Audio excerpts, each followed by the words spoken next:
Good morning. I'm here with Tara Raber, who is First Lady Ann Scott's Chief of Staff. Thank you for meeting with us, Tara. Thank you for having me. I guess to start off, how did you get your start in PR? Well, I started out in journalism, as a lot of PR professionals do.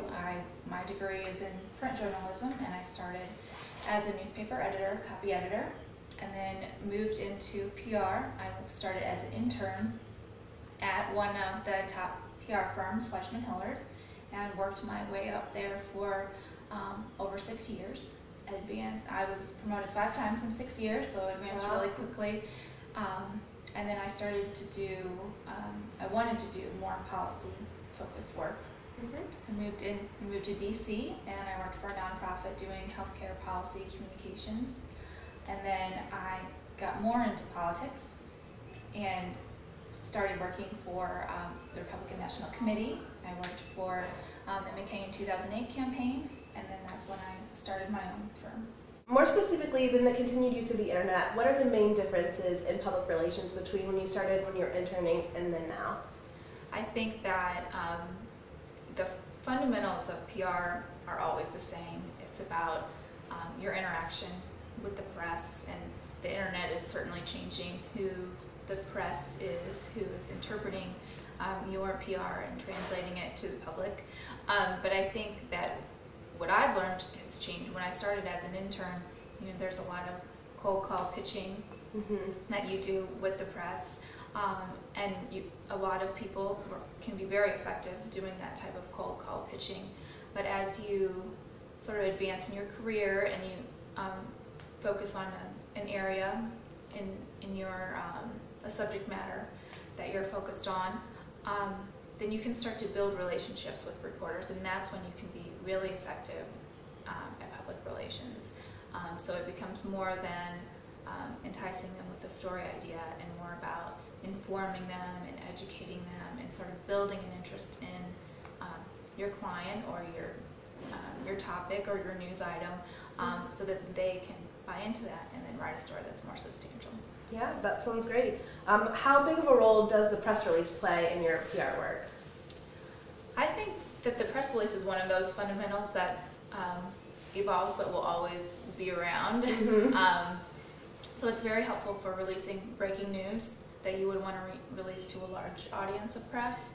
But I think that it also has a limited role. The building of relationships and sort of seeding a story with a reporter can sometimes be a lot more effective if you can just have a conversation or an email that informs them of something, instead of putting it out sort of as a blanket press release, sort of throwing it out there and hoping that it sticks, and that what you are hoping to communicate is understood and then translated by the press. And it's better sometimes just to have a conversation.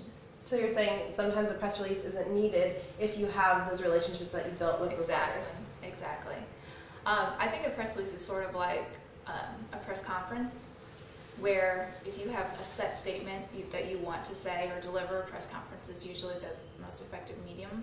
But if you want to provide more in-depth information, more background, then you probably want to use something different than a press release. Do you use the social media release in your work? Yes, I became acquainted with social media release as the regular release. Traditional press release evolved, and I think as more and more people are online and the press are using the internet as a search engine for information background, that it becomes more increasingly important. It can be, the great thing about a social media release is that it lives online, and if you do a Google search at any time, then that can come up as part of a regular news or internet search. So it's sort of like you're creating the news without the media even being involved. It's a great tool. Okay. How probable is it that you receive a social media release in your work? I think that even as a layperson who might do regular internet searches, you can stumble upon a social media release anytime, and you have the information on that company or that news item, and it can be very helpful for information that you're gathering. I think that you probably happen to find a social media release more often than you might think. Really, do you have any specific social media releases that stand out to you as being really dynamic or innovative?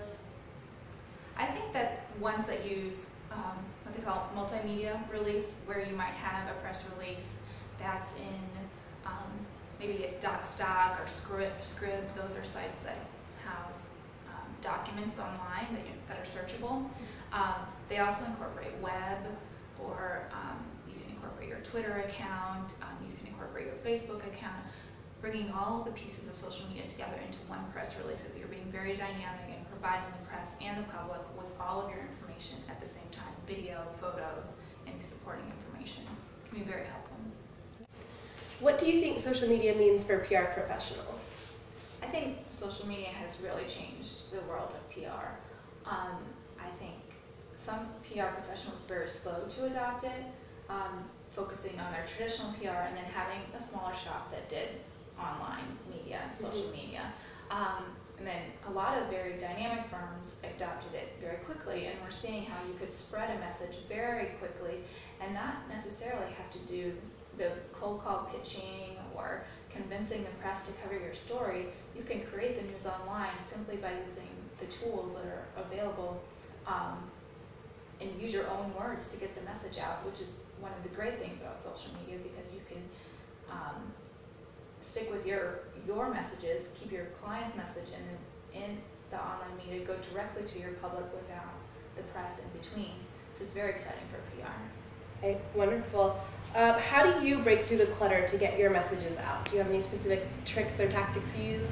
Well, I think that PR professionals need to remember that social media is still just a conduit for getting the message out, and that the traditional way of creating excitement about a news item, using creative ways to make it newsworthy, make it, all of the things that make something news proximate, timely, newsworthy, are still relevant to PR. So aligning it with a current event, or making it bigger, better, faster, still apply. And then social media can just be a better way, an easier way to reach the public with that news. Wow, that sounds great. What have you found to be the most effective vehicle for social media in all of your experience?